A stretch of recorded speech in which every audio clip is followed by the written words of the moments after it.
Guys, there are 11 games to go of this Premier League season, and there are some massive sides in jeopardy of going down. Today, we talk about the relegation battle, particularly focusing on Spurs, on Forest, and on West Ham. Who will go down?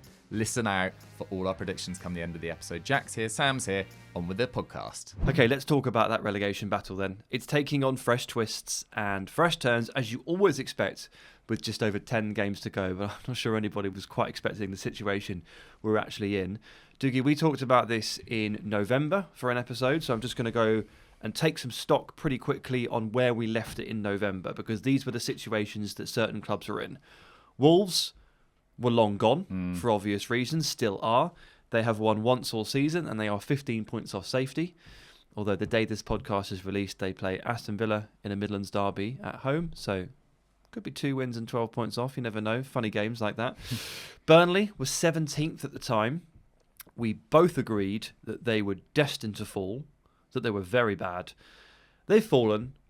Would you agree they've put up a better fight than maybe we expected them to? I'd actually say the opposite. I think I was hotter on them in November than I am now. I think they've been really poor for a long, long time. It took from the end of October, otherwise known as Halloween. They only won for the first time, I think it was at the start of February. Long, bleak winter for Burnley.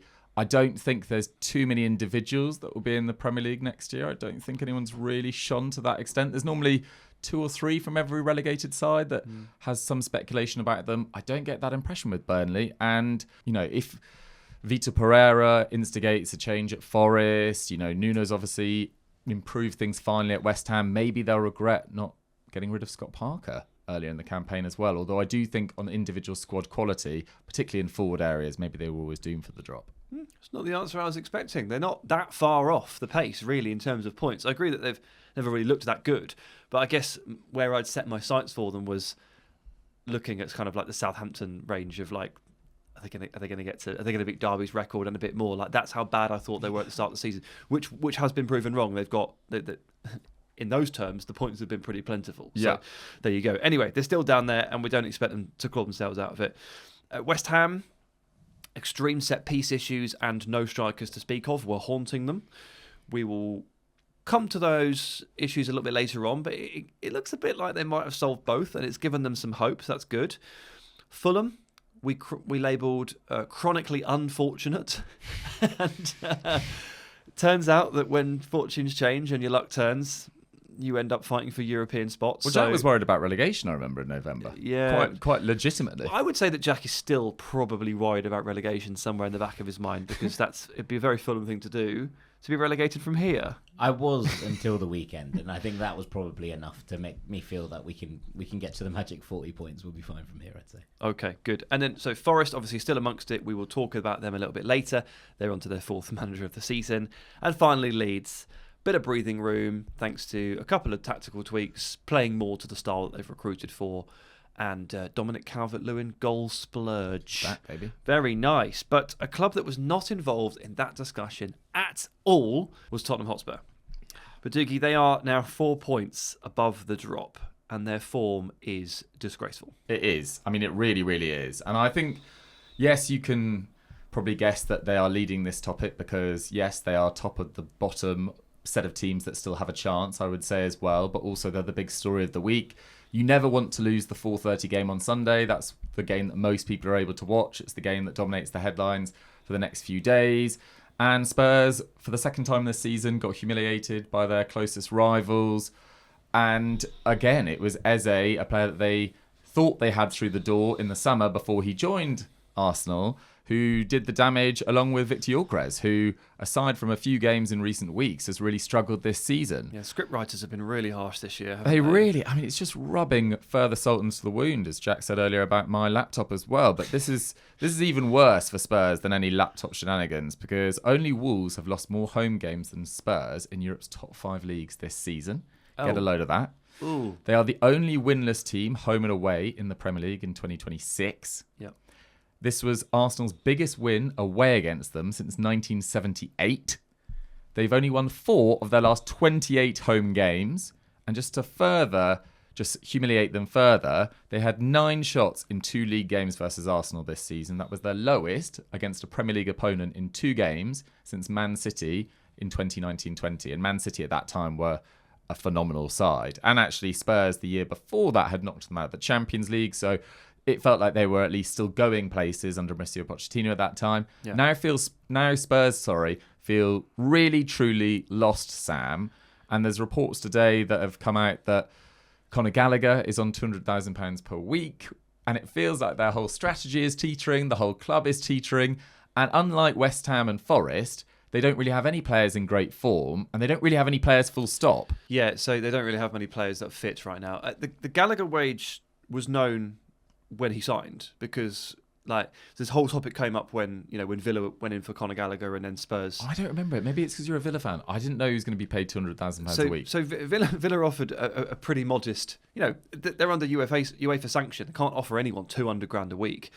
It became a bidding war that Villa were destined to lose, because when Conor Gallagher is presented with £200,000 a week as an offer, and Spurs can offer €40 million up front, and Villa can offer a loan with an option, it's not a bidding war anymore. It's just a deal for Spurs to take. So, I mean, obviously that came out at the time, and I was like, oh, that's a lot.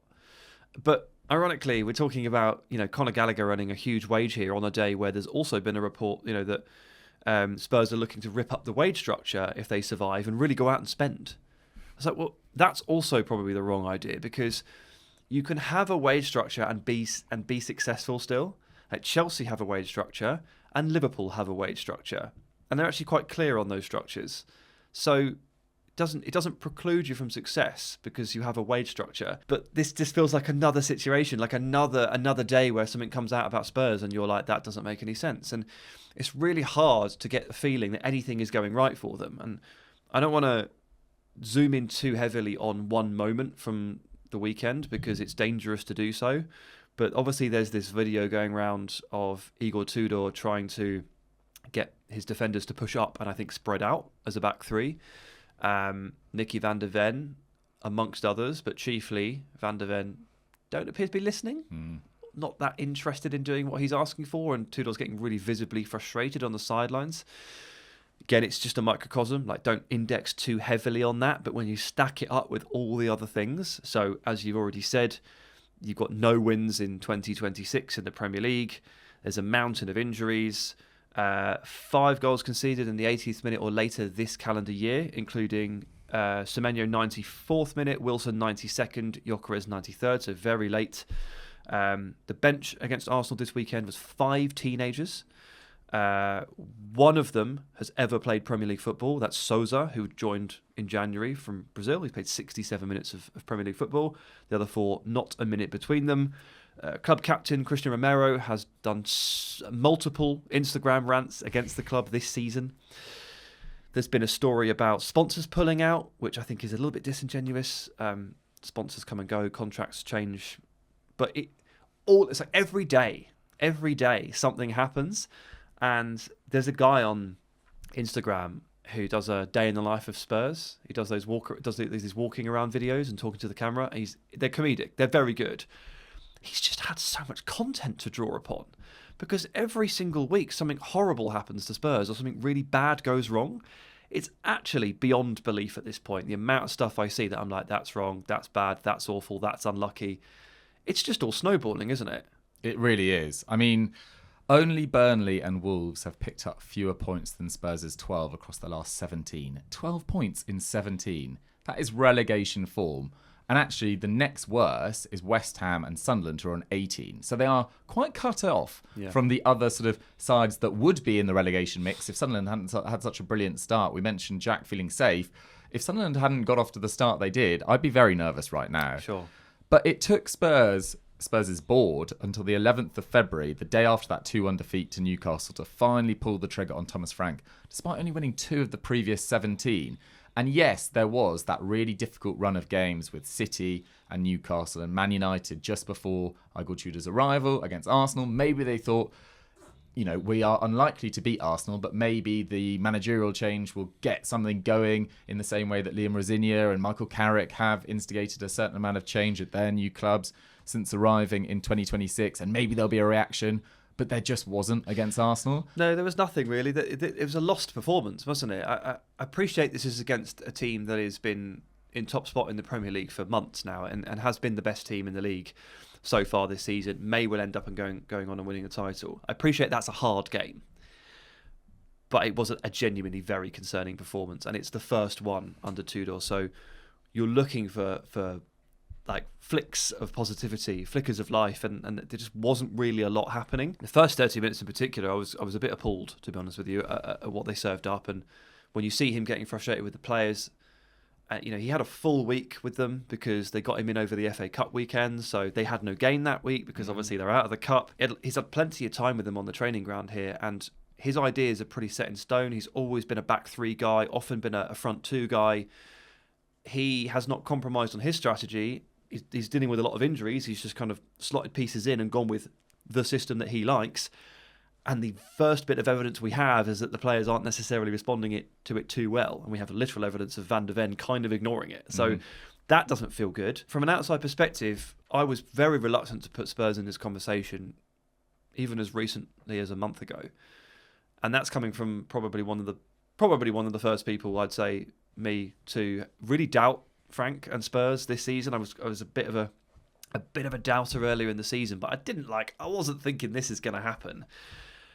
But now it does actually feel like the walls are crumbling down, and every week just something happens.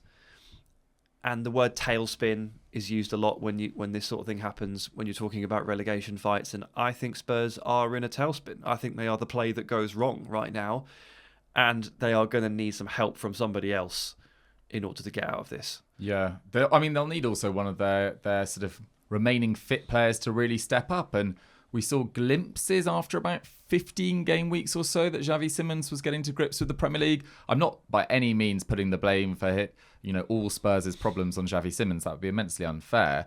But with Maddison, with Kulusevski out, with Solanke having missed so much of the campaign, Odebear's now out to November. He looked better than Tell in the first half of this season as well. Definitely, yeah. There's barely anyone available now. Kudus is still out till April. These are long-term injury issues. So it does feel like it's kind of Xavi Simons who's really got to carry this side. And for a player that's so young, who does have a lot of Bundesliga experience and some experience in major tournaments with the Dutch national team, it's still a big ask in your first Premier League season to rescue a side that have been underperforming for a long time now. They nearly went down last year. They only didn't because there was so little competition amongst the three promoted sides who went down kind of with a bit of a whimper. And Spurs didn't nearly go down last season. I mean, they may have been in the mix. There's been a cycle of losing and accepting losing in the Premier League for a long time now. Yes. They've nearly lost for 2 years straight. Yeah, basically they did that first 10 games under Ange where they were unbelievable, and Jamie O'Hara said they might win the league. And since that moment, the O'Hara curse. Since that moment, they have been in sort of 17th placed form for a very, very long time. They did put their eggs in the Europa League basket. They did. And I think they wouldn't have done that had there not been such a comfortable cushion at the bottom of the league. So the thing is, you can talk about Spurs in terms of finishing 17th last year, and that's fine. And I do think that even if they had not had that cushion, they probably wouldn't have finished any higher than 15th, if we're being honest. So you're talking about a team that was maybe not in the mix last year, but was in the bottom half of the table, was in a losing record, and I think they would have done so whatever happened.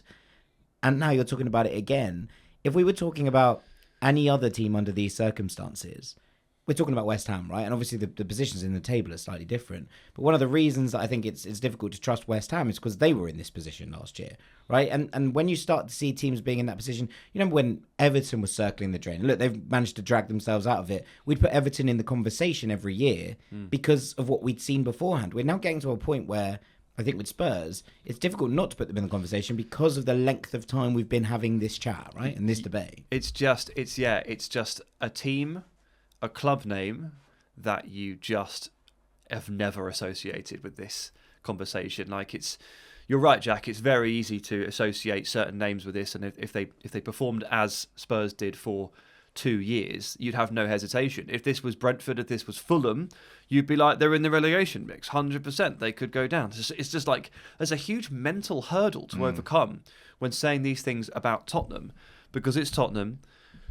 Because they're in the Champions League, because they have a 60,000 seat stadium, because they have players that if they were to go down, Atletico Madrid would try and buy Christian Romero, and someone in the Premier League's top 5 would try to buy Mickey van der Ven. Maddison. These are not championship players. Of course not. I mean, some of these guys have been injured all season, and that's part of the problem. But it just feels so strange. So strange. But they're not alone in this mix, and they're not currently in the bottom 3. West Ham are.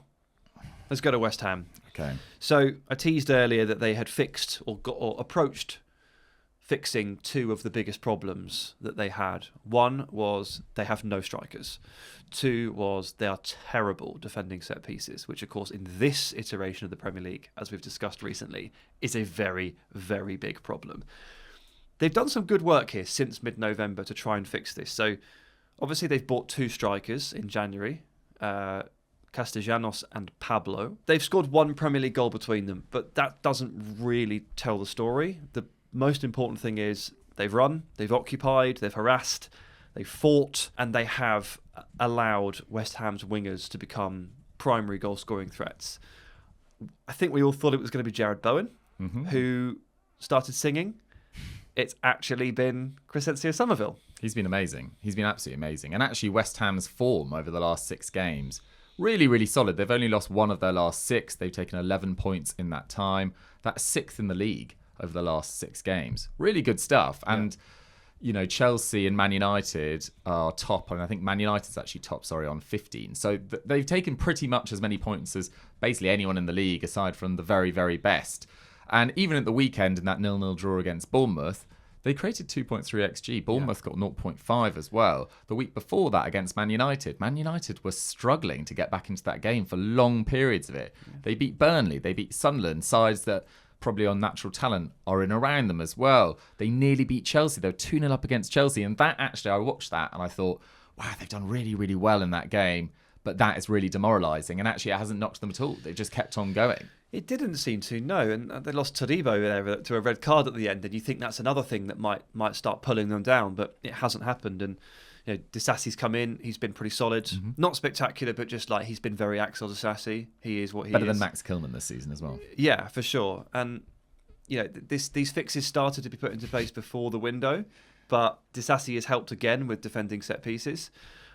My stat for you today is, you always impress me with stats. As you know, I always run away and try and get impressive stats to impress you with. Since mid-November, which is when we took stock of the relegation battle last, West Ham have the 4th best record in the league for expected goals against from set plays. Really? Yes. Like that, Sam. Yeah, Man United are leading the league here with just 0.96 XGA in set-piece situations, which is phenomenal stuff, really. West Ham are on 1.11, so just 0.15 off Man United here. They're the 4th best in the league. And to give you an idea of the scale, the worst team in the league over this period has conceded 3.54 XG from set plays. It's Fulham. Really? It's Fulham, yeah, which is something that Jack complains about quite a lot, actually. Not getting up to speed with the meta, I guess, the long throws, but the corners and stuff as well. Jack's moaned about it quite a lot this season. And there's your proof. They're not coping with these situations very well, but West Ham suddenly are. So if you add 2 strikers to the mix, you bring your wingers to life and give them a bit more space and license to shoot, and you fix your big frailty defending set pieces, it leads to a run of, well, quite a lot of points. They've lost 1 game in 6. They have 11 points over this period, which is really phenomenal for a team who were down so bad. And because they have 11 points in the last 6 games, it means they have gained 9 on Spurs during that time. And the gap is now pretty negligible. So that's since the 17th of January. They've gained 9 points on Spurs since the 17th of January. Can they carry on closing the gap? I mean, presumably the answer is yes. Yeah. No, I definitely think so. I think another player that we haven't really given enough credit to is probably Matheus Fernandes as well in midfield. Oh, hell yeah. Particularly in that game that I went to see live where they absolutely steamrolled Sunderland. Well, 3-0 at half-time. He was phenomenal. He kind of ran the show the whole game. Thomas Souček started scoring again. They've got more legs in midfield. They look more organised. They've got players that are scoring goals. And credit to Tati Castellanos as well, because when he arrived, I thought, that feels like a bit of a West Ham sort of January move, sign someone out of Serie A who hasn't necessarily been pulling up any trees at Lazio. Lazio haven't had a great last couple of years as well.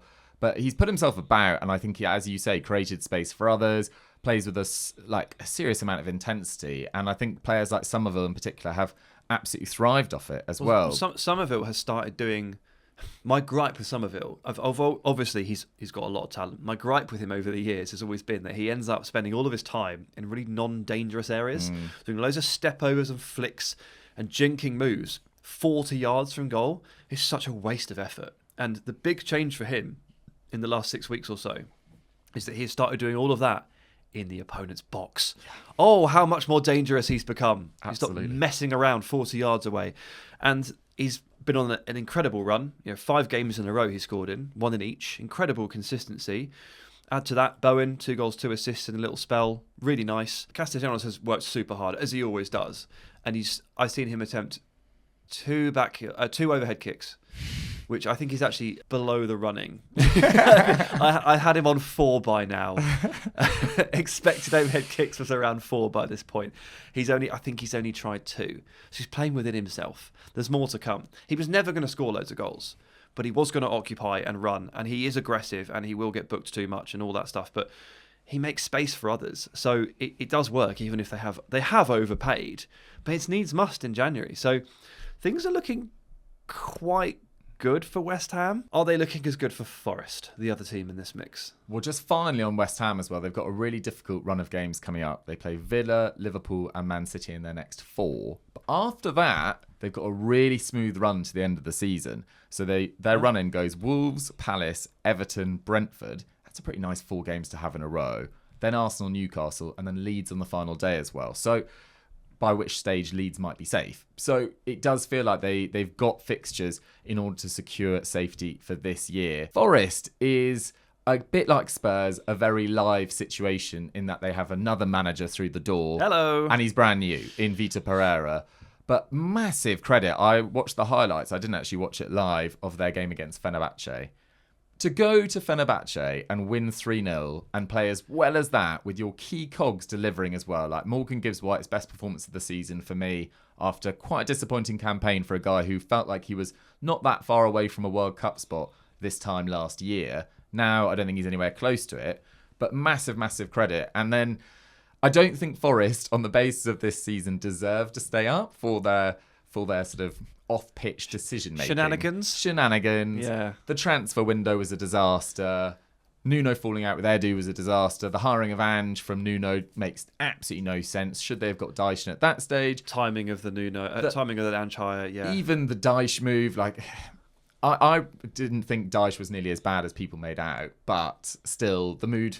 He's not been a very cheery guy for a while, Sean Dyche. For 18 months or so has maybe he never was, but maybe it's just really got him down in the last few months of his Everton tenure and then at Forest too.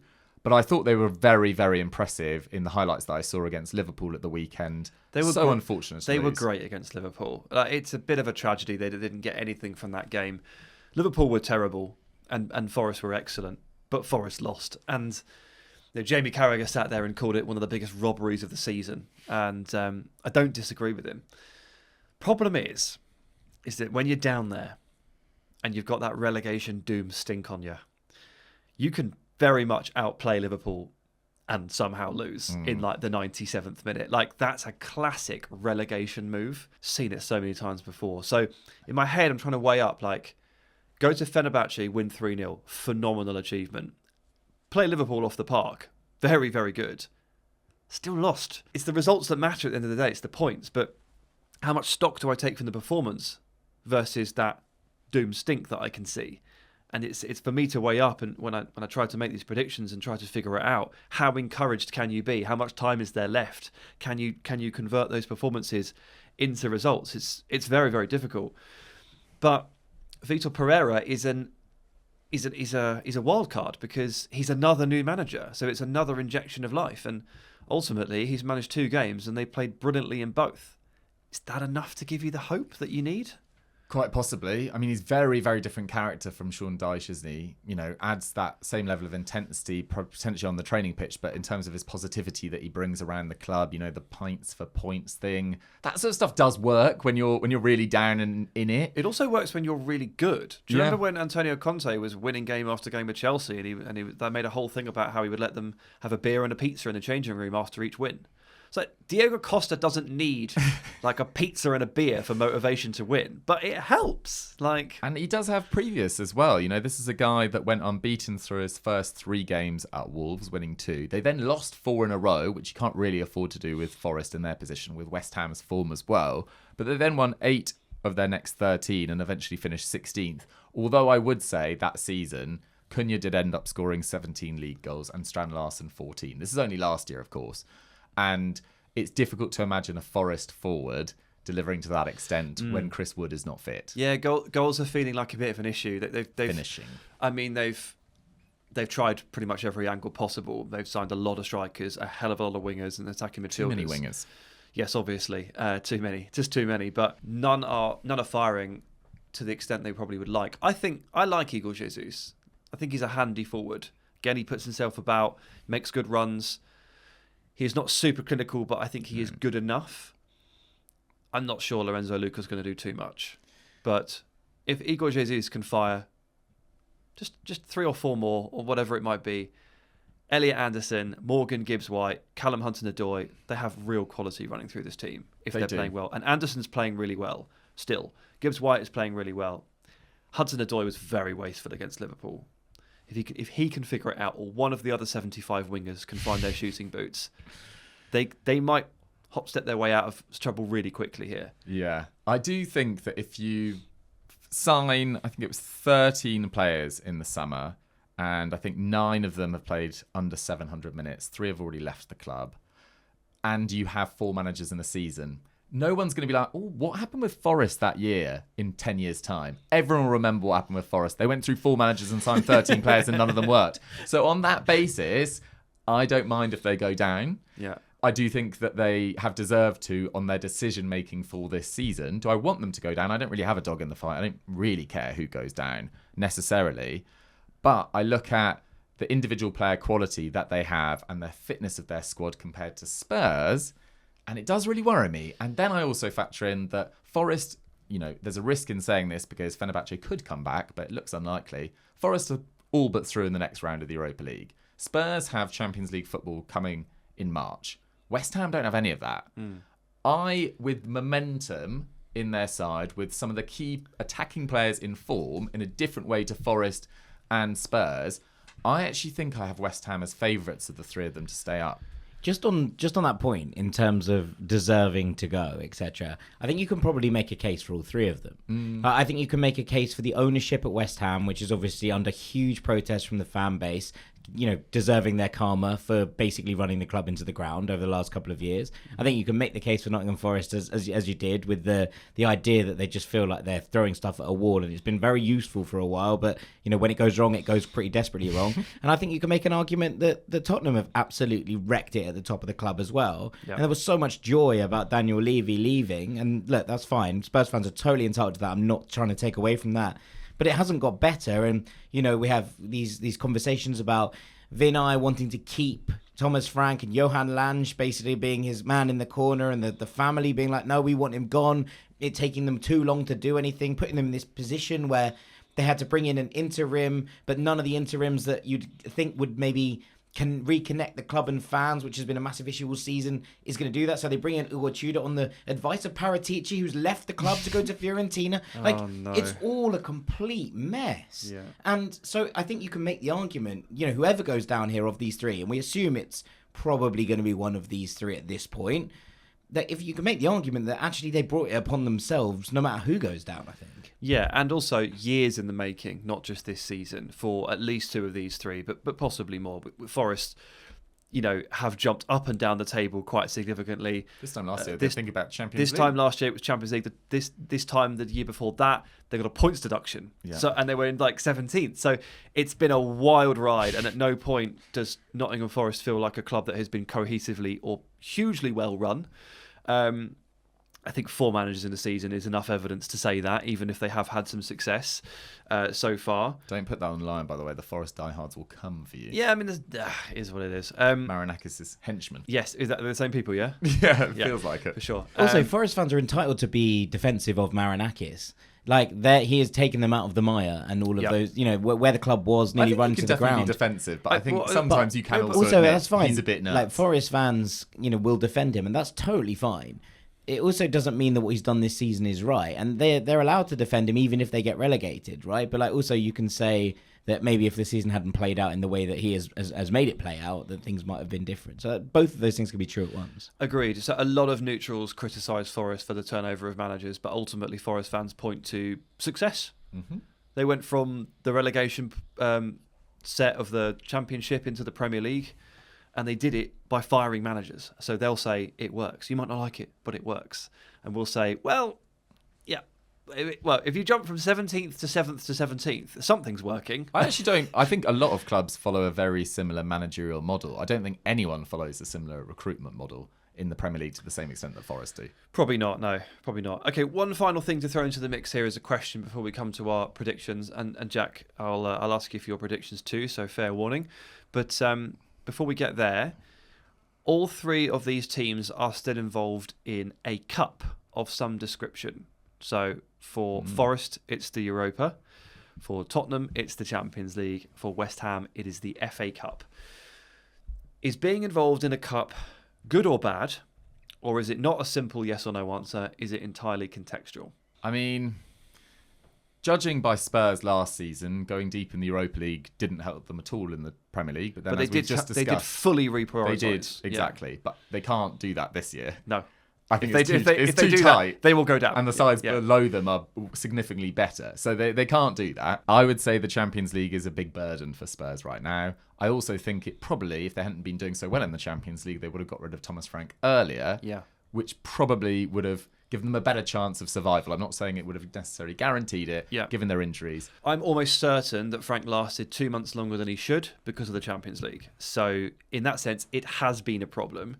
Will it continue to be a problem? Yeah, I think it could well be a problem, but I think they'll probably go out in the next round in the last 16 and then they're done in March. But are the fixtures around those games, do they suffer? I think they've got Fulham, Palace and Liverpool in the next 3, and they must pretty much take them to the Champions League territory because there's international breaks as well. So that is not the easiest, but at the same time, Liverpool have been very up and down. Palace have been in dreadful form. Fulham probably on paper right now feels like the hardest of those 3 games. In terms of Forest... Probably Palace, but yeah. Maybe. In terms of Forest, they've got a big enough squad that they can kind of rotate pretty heavily for the Europa League. And then West Ham, I think, will... it's just not the year for West Ham to win the FA Cup. I just think their fans will just be like, it's not a problem. We won a trophy relatively recently. We just want to stay up. Yeah. So from West Ham's perspective there, and I guess it also works for Forest, it's more games, so it's more load on the squad. But it's generating positive feeling, which and Spurs can't find positivity from anywhere right now. Like any angle they search, anywhere they look, any possible game they play ends badly. But even when they did have positivity in the Champions League, they finished, was it 4th in the end? They beat sides like Dortmund, they beat Eintracht Frankfurt, etc. They did a fairly solid display against PSG, if you can do that whilst conceding 5 goals. But they played all right in that game. It didn't make any difference in the Premier League. That's true. It didn't help. I don't have an answer for it. I don't think there is an answer for it. But it's funny how they're all involved in a cup competition, and you could probably subjectively say for some it's good, and for others it's bad, and it's entirely dependent on the situation. I'd get out, all of them. Just get out. Just get out. Just get out. No cup wins. No way. Okay. Well, I think the last thing for us to do here is to deliver a prediction. So, as we sit here, there are 11 games to go in the Premier League. So there's plenty more to play out. I'm not going to hold anything against either of you if you get it wrong, and I hope you reciprocate that feeling, because a huge injury could change everything, as it has for Spurs so many times this season. Like if Morgan Gibbs-White goes down at the weekend, everything changes. The same can be said for Jarrod Bowen. But let's assume that what we've seen over the last month or so is what we're going to get. What happens? Who goes down? Okay. I think that 20th and 19th, we're not even discussing them. Yep. Wolves, Burnley, bye-bye. I'm afraid. In 18th spot, I think it's Forest. In 17th, I think it's Spurs. In 16th, I think it's West Ham, if I had to say right now. I think Spurs just survive. Jack? So I'm going to come against you here, Dougie, not because I actually think that you're wrong in terms of your logic. I just think West Ham might have left themselves a little bit too much to do. And only 4 points. I know it's only 4 points, but equally, it's not even 4, is it? It's 2 points. They have Liverpool at the weekend, and it wouldn't surprise me if Spurs won at Fulham. And I feel horrible for saying that, but I've cursed it now by basically being like, we probably win that game. And I never say that. But it wouldn't surprise me if Spurs beat Fulham and then West Ham lost to Liverpool. Those are perfectly reasonable results, in their own right. And that would then take that gap to something different. Now, Forest's next couple of games is relatively tricky without being, absolutely impossible. I just wonder if their depth of squad is going to save them here. And that might be the factor that plays into this, in that they can call upon different options. Whereas I think with West Ham, they feel like they're running something back. And the fact that they didn't score and didn't win that game against Bournemouth despite playing really, really well at the weekend. And I know you can make an argument for Forest, but that's against Liverpool, who, not brilliant this season, are still reigning champions. Mm-hmm. They're slightly different games. I think West Ham need to win those kind of games. They need to win your Bournemouths at home if they're going to drag themselves out of this mire. And the reason that they're in that mire is because they left themselves with too much to do to begin with. The Wolves loss and all of that chaos. That's the only reason I have them, staying where they are, because I think all of these teams will actually pick up points towards the end of the season. But I just feel like maybe we might end up with the league table looking exactly like it is now. 2 points between West Ham and Forest, 2 points between Forest and Spurs. So I'm going to say West Ham, although I agree that with Sam's thing at the top, that maybe there is just something in me that's like, Spurs can't go down. Surely they can't go down. Too big to go down. Yeah. But Villa have gone down in recent years. Newcastle have gone down in recent years. West Ham have gone down when they were too big to go down. This is what I mean. I don't think that exists. And I actually don't think it's a terrible thing for the league if Spurs do go down. People have been like, no, it's a good thing for the league if the biggest clubs stay in the division. I think a warning shot that if you get it wrong and you don't, address the issues that are there in your squad and you make the wrong decisions, you can be punished for it. That's ultimately what it should be like. And I've come to the conclusion that that's what's going to happen. My prediction is that Spurs go. Really? Yeah, I genuinely, who knows what happens, but based on what I've seen since the turn of the year, good God, they are just horrendous. And I agree with you. I currently consider West Ham to be the least likely to go down. As wild as that sounds. I don't know whether I'm being too swayed by form on that though. And Forest, can they outdo the relegation doom stink on performances? I kind of suspect they can. Whereas Spurs, everything just goes wrong all of the time. They are this house of cards, and it's falling. I can barely believe I'm saying this, but I just watch them and I just think there's nothing. There's nothing there. And when I watch the other two, there's something there. I still can't believe I just said that. No, I think there's definitely logic to it. I was looking because Jack mentioned Forest fixtures, and I think they're the only side that I didn't mention their fixtures. Obviously, got Fenerbahce this week prior to this podcast coming out. Then it's Brighton away on Sunday. Big game. Obviously, Brighton have been dreadful recently. Brighton fans kind of wanting Hurtzler out the door. They've got Man City away in midweek next week. It's not a good time to be playing Man City. Then you guys, Jack, Fulham at home. Then Spurs away on the 22nd of March. Spurs host Forest. That feels massive. God, the build-up to that is going to be absolutely huge. But they finish with Newcastle, Man United, Chelsea, Newcastle, Man United and Bournemouth. Is their May games. So basically, honestly, as you've read out all these fixtures, throughout the podcast you've been referencing fixtures and runs. I'm at the point here where right, for basically any team in this league, there's no such thing as an easy fixture or a hard fixture. They're all just pretty tough. Yeah. I really am beyond the point where I can look at the Premier League fixture list and think, that's a good run, that's a nice run. Oh, that's a tough one.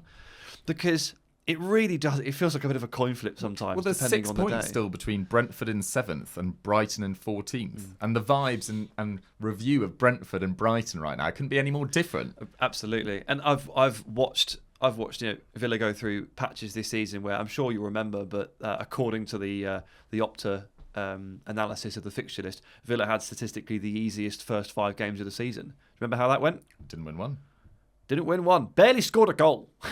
Scored one from Matty Cash at the Stadium of Light. That was it. And then went through the horrible run and won 10 games in a row.